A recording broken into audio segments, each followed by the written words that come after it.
আবাসনের এই 406 number flat.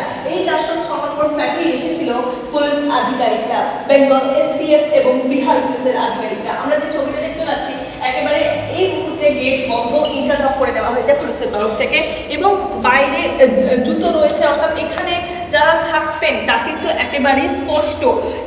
এই যে ফ্ল্যাট, এই ফ্ল্যাটে দীর্ঘদিন ধরে যে বসবাস তা বাইরের ছবিটা দেখলে কার্যত বোঝা যাচ্ছে। এবং এই ফ্ল্যাটে ভাড়া থাকতো তারা, দীর্ঘদিন ধরে এই ফ্ল্যাটে তারা ভাড়া থাকতো এবং লুকিয়ে থাকতো। যদি আমি একটু বাইরের ছবিটা আমি দেখাই, কোনো সিসিটিভি নেই, এই ভেতরে কোনো সিসিটিভি নেই। এই গোটা এলাকায়, এই যেখান দিয়ে আমি হেঁটে যাচ্ছি 406 থেকে এই গোটা এলাকায়, এই গোটা ফ্লোরে কোনো রকম কোনো সিসিটিভি নেই।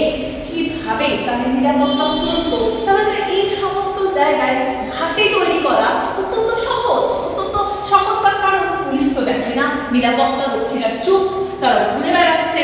অন্যদিকে তারা গা ঢাকা দেওয়ার জন্য শহর কলকাতাকে বেছে নিচ্ছেন খুব স্বাভাবিকভাবে।